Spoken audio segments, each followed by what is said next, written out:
आइए 16 number question देखते हैं। 16 नंबर क्वेश्चन है, at the clinic the doctor gave tricky. Clinic में डॉक्टर ने ट्रिकी को क्या दिया? आपने ट्रिकी वाला लेसन पढ़ा होगा, जिसमें एक अमीर महिला होती है जिसका एक डॉगी होता है, जिसको वो बहुत चॉकलेट वगैरह खिलाती है, तो जिससे डॉग बहुत मोटा और बीमार हो जाता है, ऐसा दिखाया गया, ऐसा उसमें लेसन में बताया गया है। तो उसको इलाज के लिए डॉक्टर उसको अपने क्लिनिक ले जाता है, और ले जाने पर वहाँ पर क्या देता है ये पूछा गया है। तो यहाँ पर लिखा हुआ है फ्रूट्स एंड वेजिटेबल्स। तो आपने पढ़ रखा है तो आपको पता होगा वो कुछ नहीं देता है, उसको चॉकलेट भी नहीं देता है। नो फूड फॉर 2 days, 2 दिन तक कोई खाना नहीं देता है। और प्लस खाना नहीं देता है, सिर्फ वाटर देता है। अगर ऑप्शन में वाटर रखा हो तो आप वाटर सही करिएगा, ठीक है। इंजेक्शंस एंड मेडिसिन्स भी नहीं देता है, कोई दवाई भी नहीं देता है। इस प्रकार से आपका सी पार्ट सही है। नो फूड फॉर 2 days, 2 दिनों तक कोई खाना नहीं देता है, सिर्फ पानी देता है। अगला आइए अब 17 नंबर क्वेश्चन देखते हैं। तो 17 नंबर क्वेश्चन है, who is the narrator of the story the thieves story. यानी चोर की कहानी का वर्णन किसने किया है? वर्णनकर्ता कौन है? तो वर्णनकर्ता रस्किन बॉन्ड नहीं, अनिल नहीं, हरि सिंह है। हरि सिंह, अनिल का फ्रेंड नहीं है, हरि सिंह इसका करेक्ट आंसर होगा। ये तो आपने एक लेसन पढ़ा होगा तो याद होगा अच्छे से। अगला question, where did Griffin stay at Epping. Epping गांव का नाम है। इपिंग क्या है? गांव का नाम है। तो आपने एक लेसन पढ़ा होगा फुटप्रिंट विदाउट फीट, जिसमें वैज्ञानिक होता है वो गायब हो जाता है, मेडिसिन स्पीकर गायब हो जाता है, जिस वैज्ञानिक का नाम होता है ग्रिफिन। ग्रिफिन जो होता है वो एक दवा निगल लेता है, सॉलो कर लेता है, उससे वो गायब हो जाता है। तो गायब होने पर वो भागकर कहाँ पर जाता है? गांव में। तो गांव में कहाँ रुकता है? इन में रुकता है, सराय में रुकता है, इन चर्च में रुकता है, होटल में रुकता है, टेम्पल में रुकता है। कहाँ रुकता है भाई?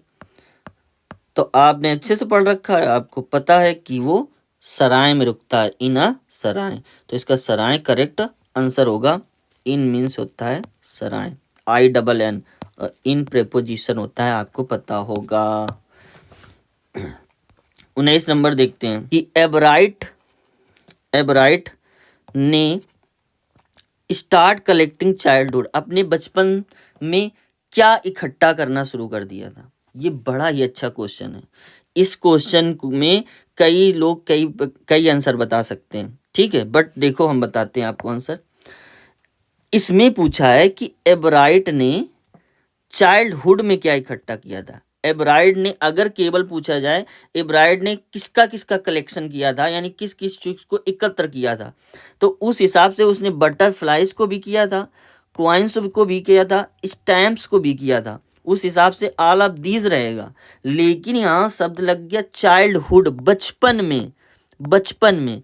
तो इस बचपन में के कारण आपका जो ऑप्शन होगा, स्टैम्प नहीं किया था उसने।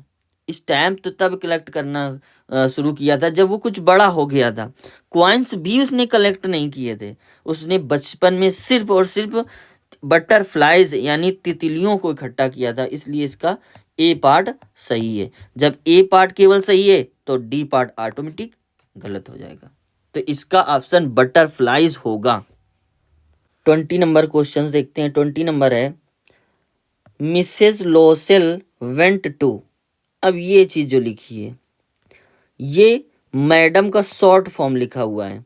इसको अगर पढ़ेंगे तो MME फॉरेस्टर टू बोरो।